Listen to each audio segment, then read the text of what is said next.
Welcome everyone to the start of our Bible study on the letter to the Hebrews. And this will go from October through November. We'll end the 19th of November, the week before Thanksgiving. And we are joined by Travis Rogers, who I muted, so you have to unmute yourself to speak. But thanks again for leading us in this. And I will add the one piece, and I'll add it in the description of this video. But I did record the letter to the Hebrews spoken by me, because as Travis will talk about tonight, he thinks that this letter was written by a woman, and we'll hear more about that. But I didn't really find a lot of recordings by women reading Hebrews. A lot of the recordings were male voices. So I just figured I'd make one. And with that, I'll turn it over to Travis. Well, thank you, Pastor. You know, the letter to the Hebrews is, for all we know, gone for a long time without really being attributed to any specific author. Yeah, in the King James Version, it will call it Paul's epistle to the Hebrews, but all of that was kind of a late attribution, really. The book of, or I should say the letter to the Hebrews, is really one of the most elegant and well-rounded expositions of what we believe of the whole Bible. It's a remarkable piece, really. And so it's kind of a sad thing, as one writer said, that a book of such importance, a book of such magnitude, should have no author attached to it. And why was that? Well, for a long time, there were various names, and we'll talk about some of those names. But you know, searching for the author of Hebrews is like a really good detective story. The weight of the evidence among all the possible candidates that we have, the weight of the evidence is shown to show one particular missionary pioneer of the early church, a faithful companion of St. Paul. Yeah, but and for most of my academic life, I've studied translations and mistranslations of Scripture. And when I may have told you the story before, but I was supposed to be doing a research paper on something else while I was working on my master's degree. And I ran across a phrase from St. Augustine where he called Mary Magdalene Apostula Apostolorum, the apostle of the apostles. Oh, well, I was hooked. And I went back to my professor and I said, I know it's only a week away from the deadline, but I want to change my topic. And he goes, are you out of your mind? You have a week. And I'm like, yeah, but I've gotten all the other papers done and I think I just got hooked. And he goes, so on what? And I said,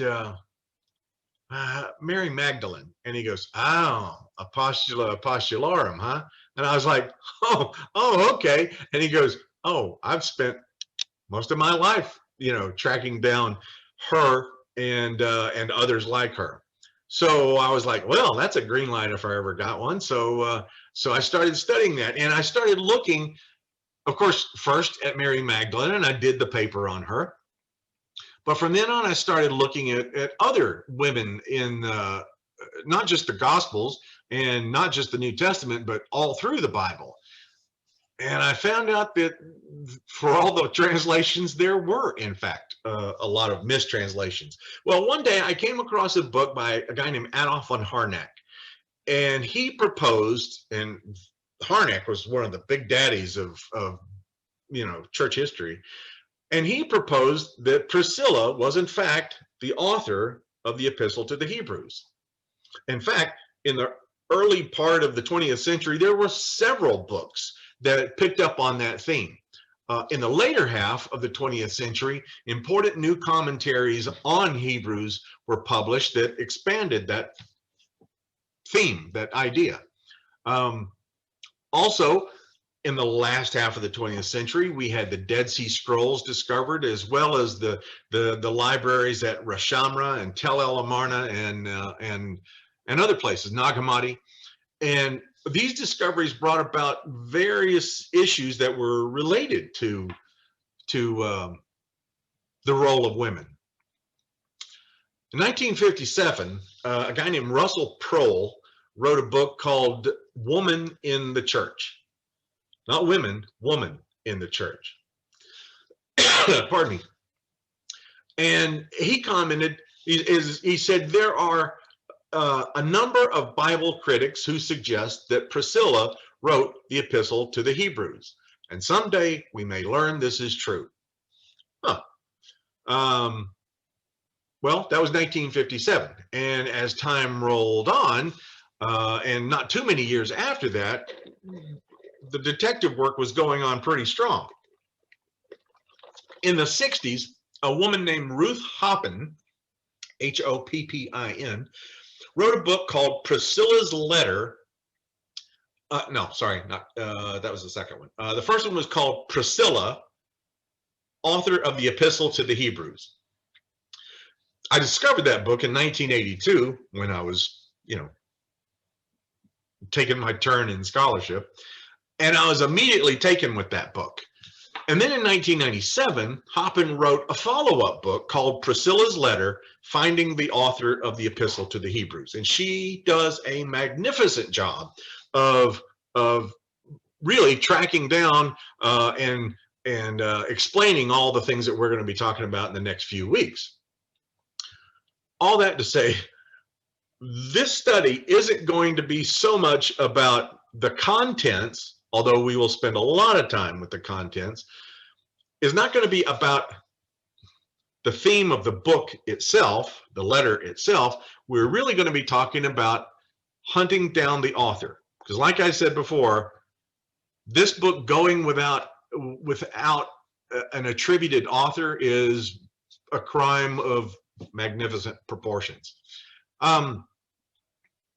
Hoppin took great care in her scholarship. She followed up on the works of Harnack and of James Hope Moulton and others like that.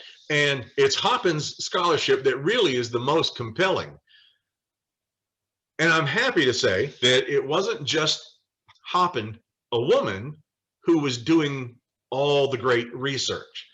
Fortunately, it wasn't, because so many times, and this is true, so many times that people will go, oh, that's just a woman trying to support women in, feminism and all the other things they want to say.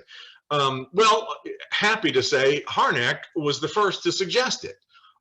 This stodgy old German historical theologian was the one who kind of cracked open the case on that and began the investigations, and others who followed. And women contributed remarkable evidence and scholarship to it, because women scholars like Hoppin and like another one named oh goodness, her name just escaped me. Anyway, they were kind of like, wait a minute, I can identify with this writer. And so it made something come alive inside the female scholars, because they could see something recognizable in themselves and in other women that they knew. So that intuitive sense of it being Priscilla did a lot, and we'll talk about those very issues too. In apostolic times, this remarkable letter written to a group of Christians by one of their spiritual leaders. A few years later, copies of this letter were circulated to the churches in other locations.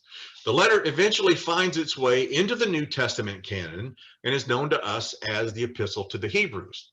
Just a moment on that. In the earliest documents that we have, like the Chester Beatty papyrus, especially the second one, the title is just to the Hebrews. So a lot of people were saying maybe this wasn't originally a letter.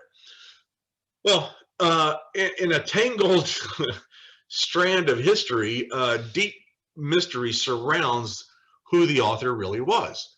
Of course, I've already given it away that, who I suspect it is, and am pretty convinced who it is, so that even I don't have a problem saying, when referencing the letter to the Hebrews, Priscilla writes in chapter 12, because I'm convinced. Now, like I said, Hebrews is a literary and theological masterpiece, just too good to go without having a named author. So before long, there were many different church leaders. Their names began to be attached to the letter. Some said that it was Clement of Rome, who was the bishop of Rome in the 90s, early 90s. Others said it was Barnabas. Some even said Paul himself were the foremost candidates. Luke and Silas and Philip and other notables were kind of the honorable mentions in there. But each of those names, the theory of those names, is just racked by contradictions, all except for one, of course. That is Priscilla. When we talk about possibly being Barnabas, well, you read the letter that is from Barnabas that we have. Not the same thing. Different theology, different approach, certainly different sensibilities. You compare all of Paul's letters, and we'll talk again about that in a second or two. And there's a difference. The same theology, no doubt about it, which shows that the author of the letter to the Hebrews is a close associate of Paul. They are in lockstep with each other, but it's the expressions that are so different. These days, hardly anybody ascribes the letter to Paul, but there was a time when some Bible translations even called it Paul's letter to the Hebrews, like I mentioned, the 1611 King James Version, and they were wrong. In the first century in Alexandria, Egypt, a theory developed that the letter to the Hebrews was kind of a free translation of Paul's words, or maybe even a paraphrase of Paul's thoughts. A great biblical scholar named Brooke Foss Westcott, in his great book called The Epistle to the Hebrews, the Greek text with notes and essays. He says he proposes that this may be the case. And even though there are deep affinities with Paul's thoughts, it is certainly not from Paul's hands. Why would we say that? Well, the author of Hebrews describes a conversion that was mediated by those who saw and heard Jesus, which was kind of at variance with the conversion story of Paul. But some people just chose to overlook that. Then there's an apologetic tone of the postscript, the very end of the letter, and we'll discuss that in some detail too. And also the absence of Paul's signature, but that always goes unnoticed. And there's a huge difference between the vocabulary and the style of Hebrews as compared to all the authentic letters of Paul. And some people just don't want to pay attention to that either. Of course, once you're talking about a book in translation, it becomes the product of the translator. So we read the book of the letter to the Romans, for example, and then we read Hebrews, and because of translators, we go, looks the same to me. But when you read them in their Greek originals, the difference is truly night and day. The style, the vocabulary, all of that is different than the letters of Paul, and the subject matter also has a good deal of difference with the letters of Paul. This is someone who does not have a firsthand experience of the temple. Why? Because in the description of the furniture that's in the holy place, it's wrong. There's some things that are described as being in the holy place are actually located in the most holy place, and vice versa. So this is somebody who is going on a passing familiarity of what the temple would have looked like or the tabernacle would have looked like, but Nope, got it wrong. Paul would have known that. He would he would have put the furniture in the right place in his description. So, but again, people just choose to overlook that, or blame a translator, or find some other thing, or call it fake news. There's always that. So, is this really an anonymous letter? Well, the author's identity must have been known to the recipients of the letter. How else can we explain the author's request for prayer and that the author would be restored to them soon, very soon, in chapter 13, verses 18 and 19? Now, Westcott, that we just mentioned, he wonders if the author simply failed to sign his or her name, or was the name lost in some way? Maybe. Here's the deal. Leaving out the personal greetings, where the name of the author usually occurs at the beginning of Hebrews, leaving all that out is pretty striking. Some scholars thought that maybe this is no letter at all, but this was a study paper. That idea runs into some trouble from the very beginning, because there are certain personal greetings in the letter. The author knew the recipients well enough to be dissatisfied with their progress from the past. The author discusses from their past the evidence of their faith, and with affection and not a little bit of chiding, the author scores their present apathy. So Hebrews is without a doubt an epistle, and the author is known to the original recipients. Again, pray for us so that I can come and see you again. That's personal. Now, unlike the letters of the time, the letter to the Hebrews has no prescript with the author's name. Did someone decide to do away with the prescript? Wouldn't be difficult to find a motive for that. By suppressing the name of the author, especially if it's Priscilla, the letter could be assigned to a guy, Paul, for example, Barnabas, Silas, you name it. And after all, that would be much to the liking of certain elements in the church. Okay, could the loss of that prescript that identifies the sender, could that have been accidental? The possibility of that is just far too distant to even be taken seriously. Here are the facts of the case, and they are simple and clear. We have about 14,000 letters from the ancient world. Many of them are originals. Not one of them, not one, lacks the usual greetings, and there is no record in all of the 14,000 originals of any prescript by itself becoming lost from a papyrus scroll. Not once. 14,000 times, not once has just the prescript been lost.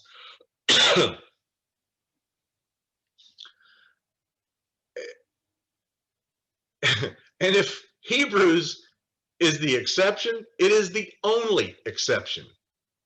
Okay, well, that makes me just look for a sinister hand.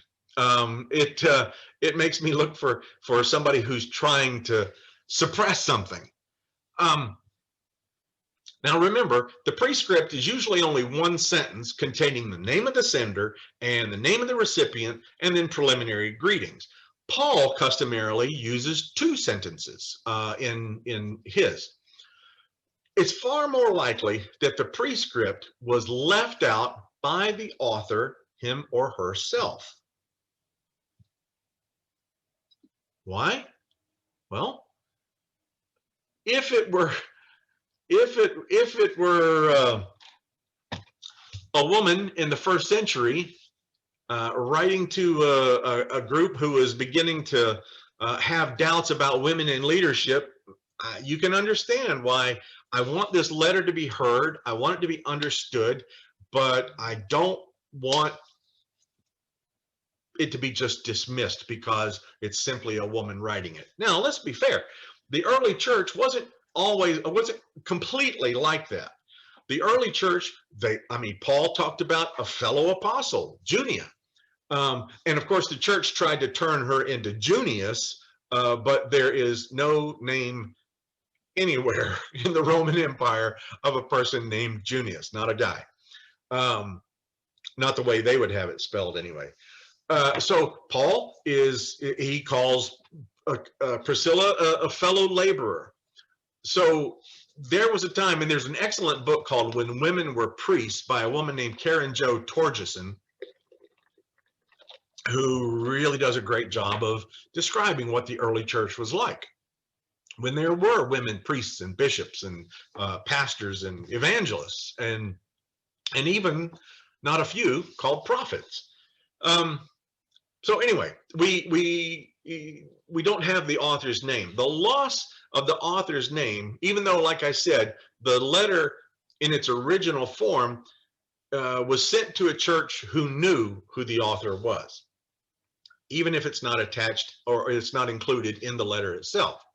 So the loss of the author's name occurred really very early, and it created, like I said, the world's, for me, most provocative detective story. When copies were circulated from Rome at a certain time, the name was already gone. It was already omitted. The prominence of women in the church was also beginning to fall out of favor around that time. And even though, again, the author was known by the first recipients of the letter, the name came to be omitted either to suppress the female authorship or to protect the letter, as I said, from suppression itself. Once again, pardon me, Clement of Rome made extensive use of Hebrews in his epistle to the Corinthians, which he wrote about the year 95-96. And he talks about the letter to the Hebrew, but he never talks about who he's quoting. On the other hand, when Clement is making reference to Paul's letters, he references Paul. So when he's talking about Hebrews, he mentions the letter. When he's talking about Paul, he talks about Paul, calls him by name. Harnack argued that since that letter was attributed at one time to Barnabas and another time to Paul, that there must have been a time when it circulated anonymously. He thought that the most likely the identity of the author was suppressed intentionally, and a guy named Gilbert Belazekian, a biblical scholar, wrote that the lack of any firm data confirming the identity of the author in the writings that we have in the church suggests a deliberate blackout more than a case of collective loss of memory. Why? It is a simple conclusion that if we decide that the author was Priscilla, well, that's why, is because for the sake of the message, for the life of the document, the name of the author apparently had to be suppressed.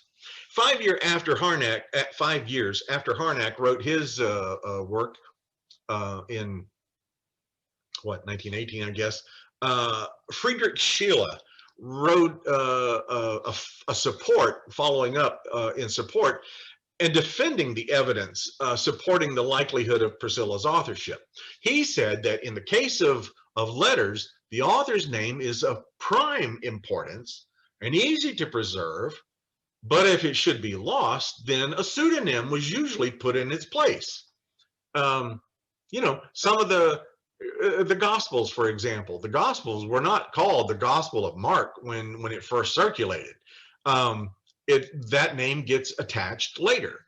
And there were other letters that are not necessarily included in the New Testament, but other letters that were circulated that had names attached to them. So he said, Schiller, he said, the anonymity of the apostle of the Hebrews, the anonymity of the epistle to the Hebrews appears so peculiar and abnormal that it urgently demands an explanation. Why has just this epistle lost its name, its author's name, without the substitution of a better one. And then he concludes, he said, Harnack's Priscilla hypothesis furnishes a complete and satisfying solution. A guy named A. Murray no, I'm about to name an actor. A guy named A. Victor Murray, he wrote that the epistle must have been written by Priscilla, and this would account for the name of the author being omitted. It's exactly what we talked about. Another writer, D.A. Hayes, declared that the uncertainty over the author's name going so far back into antiquity is one of the strangest facts of all literature. He then went on to say that Hebrews entered into the New Testament canon under a cloud of mystery. Now, in the 3rd century, or I should say from the 3rd century, we have a document, a complete New Testament called the Chester Beatty Papyrus II. Obviously, there was one before it. And in that document, in that manuscript of the New Testament, Hebrews appears immediately after Paul's letter to the Romans. Well, because of that close proximity of the letters of Paul, it was beginning to overcome the rather troublesome anonymity of Hebrews. So Paul became the author simply by implication. At Alexandria, optimism kind of triumphed over doubt in the year 367 when the bishop of Alexandria, named Athanasius, he wrote his Easter letter of 367, and in that he has the list of these are the books that should be in the New Testament. And included in that is what he stated was the 14 epistles of Paul. And included in that is Hebrews. So in 367, we've already got it pretty much locked in that it's Paul, and that's what's going to be handed down to us. At the Council of Hippo in 393, at the Council of Carthage in 397, and again in 419, they all kept on saying that, yep, Paul is the author of Hebrews. So the letter of Hebrews is in, even if it's the wrong author. Well, James Hope Moulton, that we mentioned, he wrote in 1919 about the man or woman who wrote Hebrews. In that phrase, there was this long dash, this man or woman. So that was kind of his way of slipping in that, yeah, well, and then he goes on to say that he completely supports Harnack's carefully reasoned hypothesis. Well, then we take a step back. Another expositor of the New Testament named Marcus Dodds went on to declare that the epistle to the Hebrews is the product of a masculine mind. Well, as Professor Hoppen says in her book, yeah, his conclusion is the product of a closed mind. But in everything we look at in this course of our investigation, it becomes clearer and clearer that Hebrews is the product of a feminine mind. And please do not ever think that that means something less than. I never mean that. In fact, that's what adds to the beauty and the elegance, and that's what sets Hebrews apart. Many times, some have asked me, if you only had one book of the New Testament on a desert island, which would it be? Got to tell you, more times than not, I answer Hebrews. It is just remarkable. Well, anyway, so let's look at the evidence. Step by step, our study is going to lead us to the author. I've already, let the cat out of the bag and told you who I think it is, but that's okay. That's in good first century form to give a hint as to where we're going. One of those things, sorry, I'm coughing so much. One of the things in evidence is the use of plural and singular pronouns, especially in a couple of instances, and I'll tell you what I mean. Usually when we see an author writing, especially in the New Testament, like Paul, when he uses we in a letter or us, he's referring to both himself, the writer, and the readers collectively. But when it's used in a first person reference, we kind of sense that it hints at one or more close associates. And that's what happens in Hebrews, is we have this we that appears that is not including the readers. It's talking about the associates of the writer. I'm just going to say Priscilla because, you know, that's who I think it is.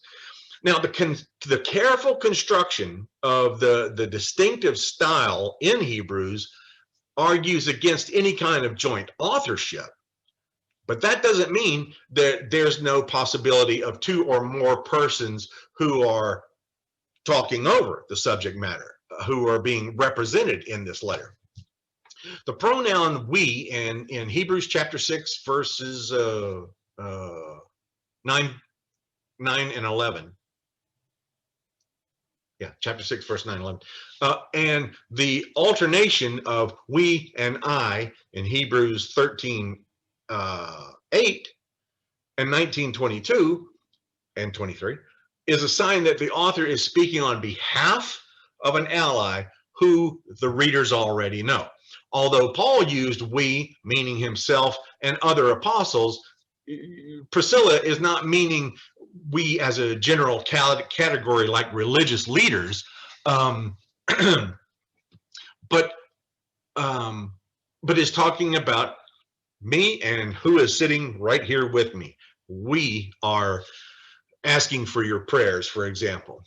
The question is answered in a pretty simple and logical way if we hypothesize that the we means Priscilla and Aquila, a married couple who were inseparable. I love this couple.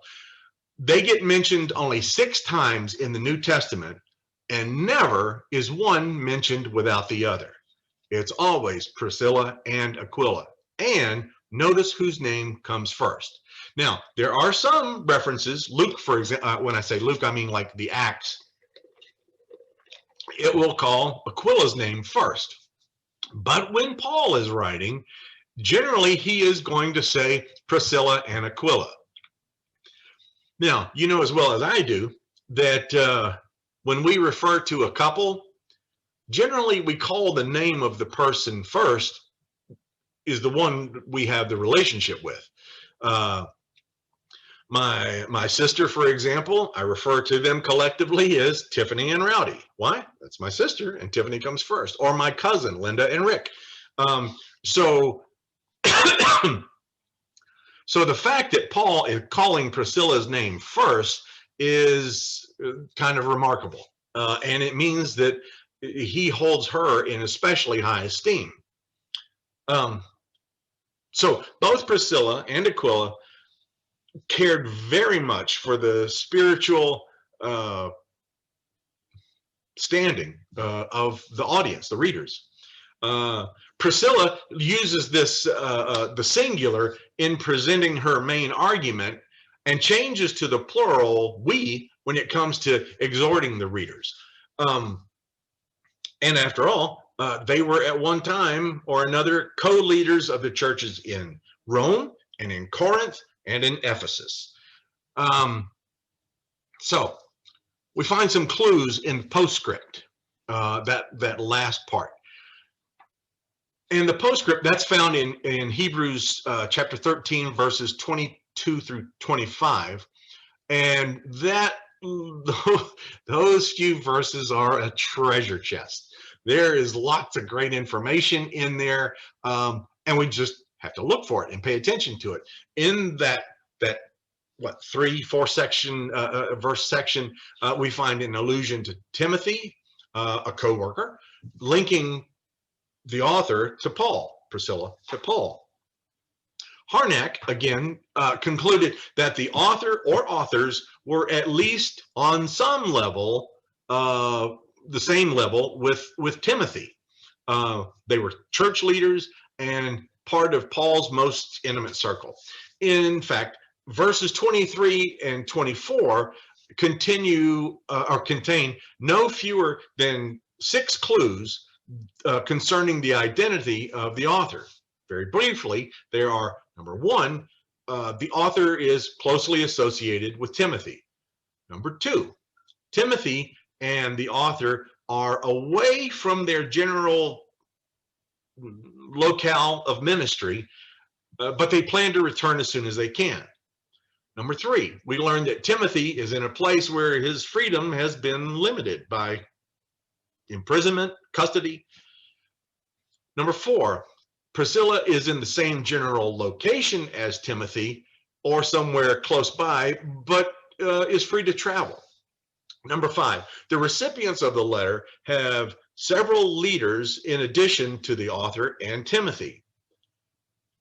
We look at, compare that to Hebrews chapter 13, verse 17, and we can have a look at that. Number 6, the final thing is she says that those of Italy send greetings. Oh, all right. Now we know where she is. So these clues offer kind of material evidence for the destination of the letter, the place of the origin of the letter, and the identity of the writer. But let's focus on verse 22 of chapter 13. The first sentence is kind of strangely apologetic and is usually translated as, I appeal to you, brethren, bear with my word of exhortation, for I have written to you briefly. All right, that's the way it's been usually handed down to us. What would make a brilliant and articulate leader like Priscilla, what would force her to justify the position of writing her message? Exactly what did she mean? Perhaps it meant, in one way, be patient with my word of exhortation and read it since the message is short. Or 2, maybe it means forgive me for writing too briefly. By compressing the message, I haven't done justice to the theme. Actually, Hebrews is not very brief at all. When we, in all of Paul's other letters, and we'll just, include all the ones that are technically not Paul, but okay. But certainly in the letters that we do know are authentically from Paul, but still, in those 13 other epistles, Paul averages about 3,300 words per epistle. 3,300. Hebrews has almost 6,900 words. Only Romans and 1 Corinthians are longer than Hebrews.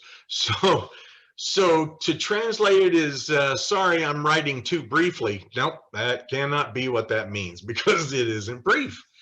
If we want to understand verse 22, we have to go to what the Greek says, and we should conclude that it should be read, I beg you, brothers and sisters, bear with this message of exhortation, for indeed only to a slight extent have I given you orders. Now we're on to something. When we look at the other uses of the phrase that's translated as written briefly, like we see it in 1 Peter, we see it other places, writing briefly, they're using a completely different Greek word. So why have the translators chosen to make it say the very same thing, writing briefly? I think that's a mistake in the translation. Again, James Moulton, he had said, he supported that view, and his translation reads, I appeal to you, brothers and sisters, bear with my words of instruction and admonitions, for my commands have been but brief. Much better, much better. So, and who would end the treatise, this magnificent treatise, with an outright apology? Why would anybody do that? Who would apologize for having given orders, even if only a little? In the first century, a woman would have to do that. So we need to ask this comprehensive question, what can we learn about the personality of the author of this letter? And maybe here is where we kind of begin to construct a psychological profile. One of my favorite things to do in history and literature is figure out what's inside the head of this figure or that author. The first question, is the author female? Is the author feminine, and does the author identify with women? Those are two important aspects of this psychological profile. In a careful reading of the letter, we do in fact find a feminine rather than a masculine mind, and I'll explain all that. And we do that by looking for clues in the personalities and the mode of expression and the status of the writer. So let's get right to it. Outside of the Gospels, the letter to the Hebrews is the most exemplary illustration of the humanity and compassion of Christ. And we have two examples. One is in Hebrews chapter 2, verse 17 and 18. And it reads, therefore, he has become like his brothers and sisters in every respect, so that he might be a merciful and faithful high priest in the service of God to make a sacrifice of atonement for the sins of the people, because he himself was tested by what he had suffered. He is able to help those who are being tested.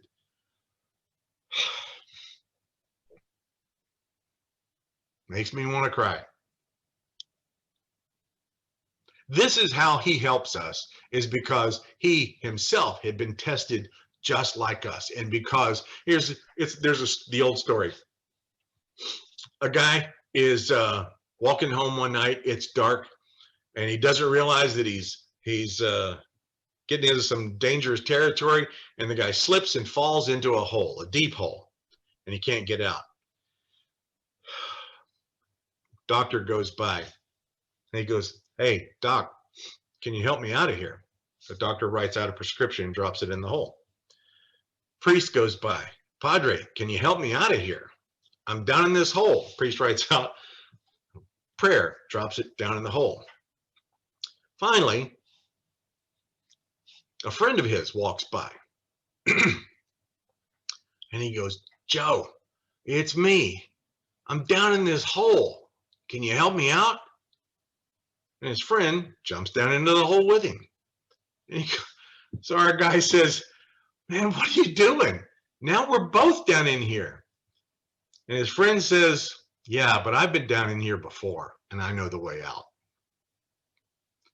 That's Christ for us, because he has been tempted in all manner as we are, as you know, we'll read and have read. He's been through it. That's what makes him the better high priest, is he's not somebody who has never experienced the things we have.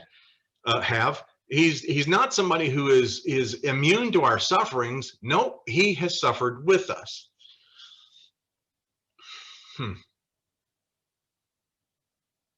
Then again, there's Hebrews chapter 4, verse 15. And she writes, for we do not have a high priest who is unable to sympathize with our weaknesses, but we have one who is in every respect tested as we are, and yet without sin. Well, aside from this poignant description of the compassion of Christ, in Hebrews,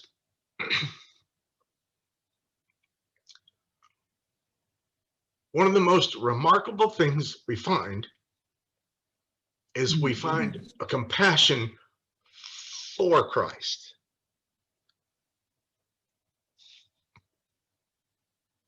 You don't really see that anyplace else except here.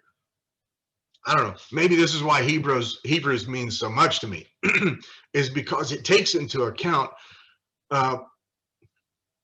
the sufferings of Christ. We know about that. We've read about that in all the Gospels, and Paul talks a lot about it. But this author, Priscilla, has a a massive compassion for Christ.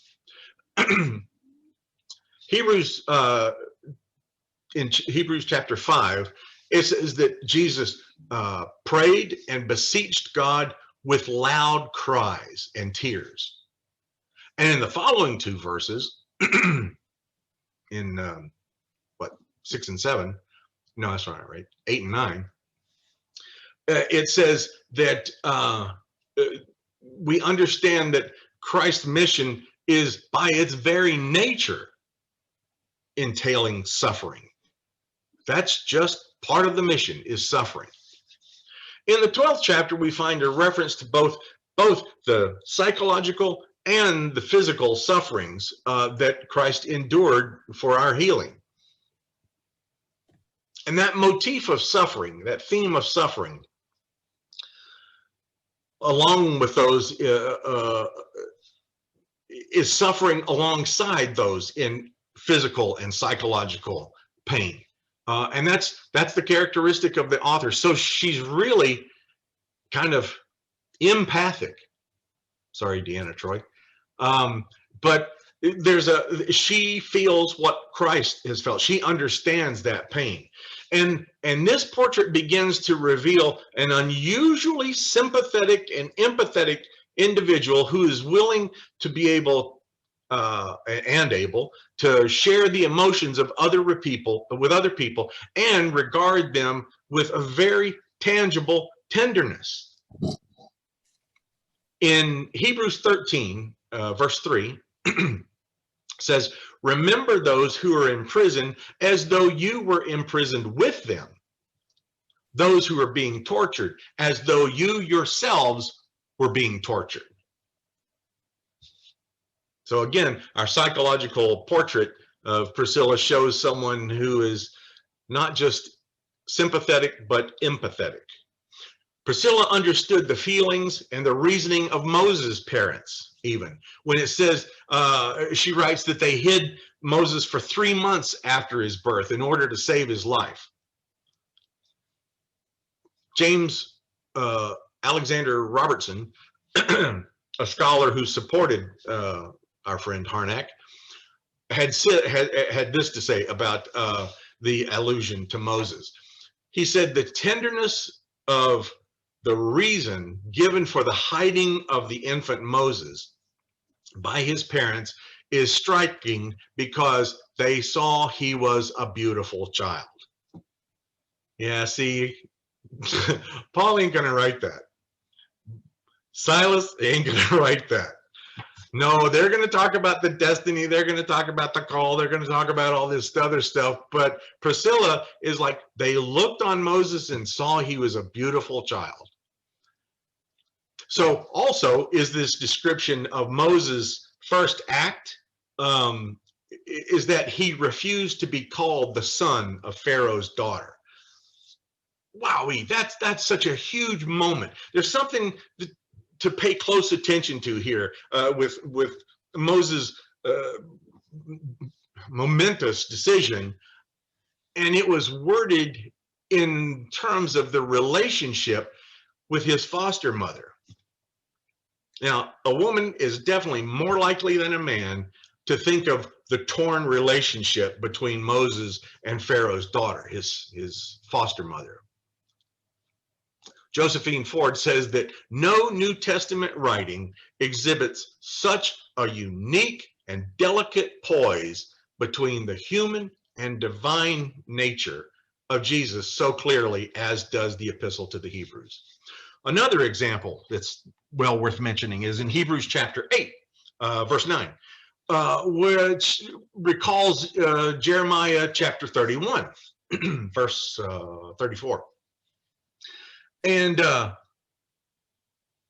it says there that God was taking the people of Israel, or had taken the people of Israel by the hand to lead them out of Egypt. Wow. And she's focusing on that. Again, another scholar named George Wesley Buchanan, in his commentary on Hebrews, He writes that the picture of a father holding his small child's hand to keep him from getting lost or hurt is such a poignant description concerning the Lord. Then again, we have another instance where there is a certain tenderness used to describe what Priscilla has in mind, describing Melchizedek. She describes Melchizedek as an orphan. In chapter 7, verse 3, Melchizedek is said to be without father or mother. All right. Some people have interpreted this as being the reference to Melchizedek as some supernatural being or something like that. And okay, in all fairness, that was used in classical times as a reference. But again, J.A. Robertson and others said that this writer is deeply interested in facts concerning parenthood and childhood, and goes on to name examples you might want to look through in Hebrews for yourself. Listen to Pastor Elizabeth's reading of the Epistle to the Hebrews, and listen for those traces of childhood and education and parental discipline. We're told that, unlike God, human parents are very fallible in their judgment. They disciplined us as seemed best to them. Verse 10 says in chapter 12, as seemed best to them, by implications, means they didn't always get the results they wanted. And then instead of rules such as children, obey your parents, and fathers, do not provoke your children to wrath, it says in Colossians chapter 3 and Ephesians chapter 6. Here, Priscilla presents more of a nuance of a changing relationship with what can only really be called kind of a maternal wistfulness. I know they grow up, and I know that we try our best, and we don't always do right, but once again, not going to get that out of Paul. You're not going to get that from the guys. It's like, grow up and do what you're supposed to do, and stop eating the milk of the word, and it's time you should be eating meat. That's what you get. But with Priscilla, it's kind of like, we tried to do right by you, and it didn't always work out. But thank God that God's ways don't fail. God's instruction is without fault. So the tone of these admonitions is without a doubt feminine. In other words, does it sound like something Paul or Barnabas or Apollos would have said, or does it more sound like your mother? It really does. Well, for a second, maybe we can take a quick look, I won't be long, on the style, the author's style here. The Epistle to the Hebrews contains a striking and charming delicacy of expression. Some commentaries have remarked on what they call a classical purity of the writing, or the distinguished character of the vocabulary, or sometimes, Moulton called it the fastidious choice of words. But without a doubt, the subtlety of expression in Hebrews is surely the outward sign of a subtle thinker. We wouldn't have to go far to identify or characterize this writer as cultured, maybe even a perfectionist, and certainly, and I don't mean this in any critical way, there is a certain daintiness in the Greek writing. I don't mean weak, I don't mean fragile, I mean a certain preciseness. Oh, it's just so well written. For crying out loud, learn Greek just so you can read Hebrews. It would be worth it. Well, Bruce Barton, in his book called, goodness, what was it called? Something like the book, the book Nobody Knows. He says that Hebrews represents the very best Greek composition in the New Testament. Now,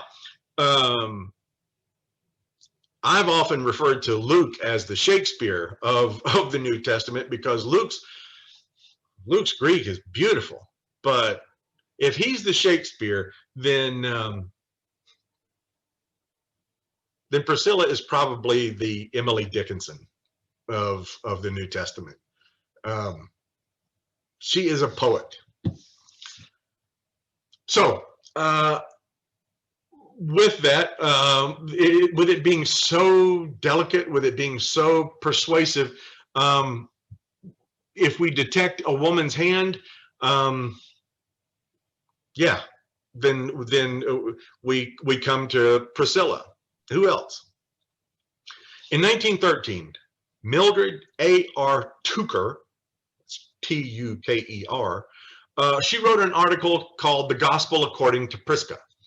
She talked about the sharp contrast in the writings of Paul and in Hebrews, despite the similarities in theology and areas of discussion. In Hebrews 13:14, Tucker finds a dignified allusion to personal morality that is stated in really kind of egalitarian terms. What I mean is, there's no differentiation according to sex. There's no overstatement of the fact. There's nothing explicit in there, but it is a we're all equal sentiment. Paul's acceptance of Priscilla and other women as co-workers in proclaiming the faith has been blurred by certain documents designed to subordinate one sex to the other. There are no such comments in Hebrew, but Tucker notices, especially in Hebrews 13 verses 18 and 19, that the author then says, pray for us, I beseech you all the more to do this, that I may be restored to you sooner. Or read it as very soon. Even then, verse 19 can be translated as with all my heart, which to me sings a little bit louder.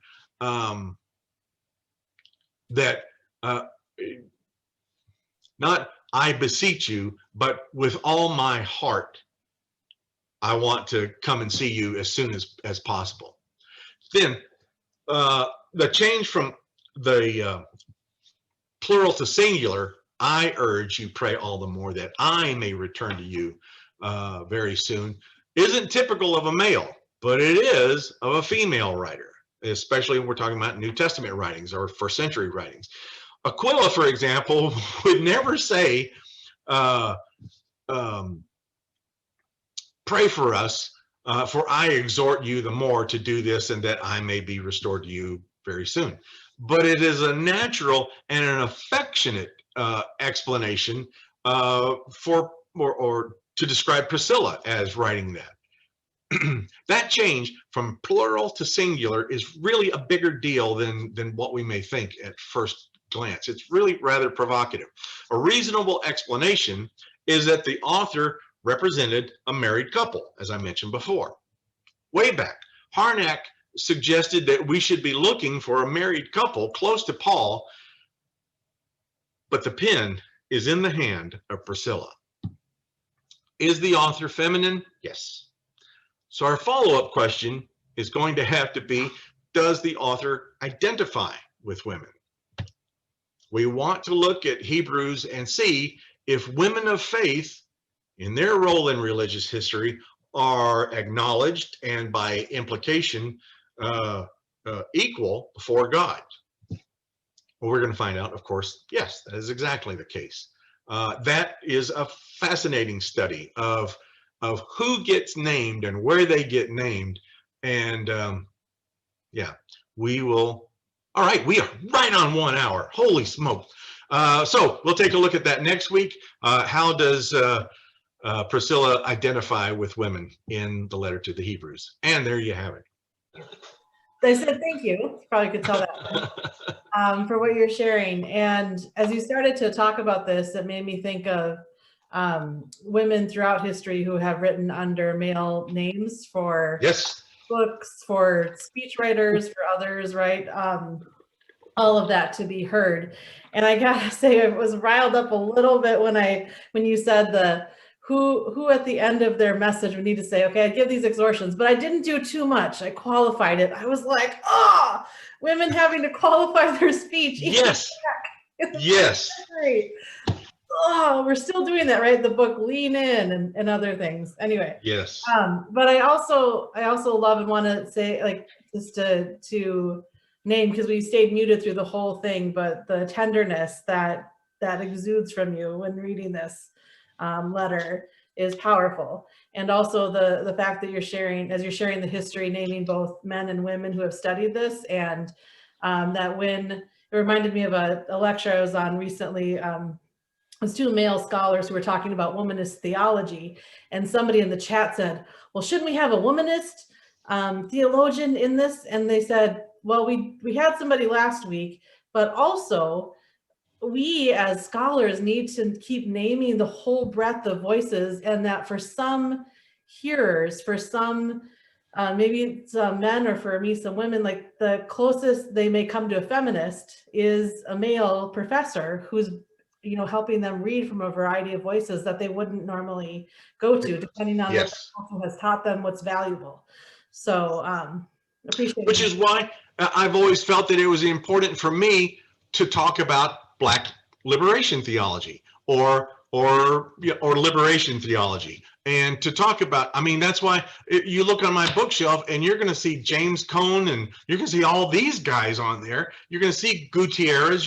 Why? Because like I said at the top, is that if we're talking about our own particular, if a woman is talking about womanist theology, then it's like, oh, that's just her axe to ground. But the same thing happens to me. One time I was in a in a church meeting out in Portland, and so all the leaders of the church are meeting, and they had asked me to be there because I was part of the church, and I said, can we pause a second? Well, sure. I said, where are the women? Well, what do you mean? And I said, you guys don't represent the whole church. I said, where are the women? And one guy said, oh, Travis, that's just your thing. And I'm like, yeah, no more or less than Jesus thing. So you're going to be talking about the gospel, but you're not going to have, what are we here? And I said, because seriously, I'm out. I will tap out right now. And but yeah, even then, oh, that was just your thing. Or somebody, oh, Travis, that's just your thing to defend Black Lives Matter. Oh, Travis, that's just your thing to, well, yeah, it is. And my response is, why isn't it your thing? Why aren't we enraged by what's happening to our brothers and sisters everywhere? Yeah.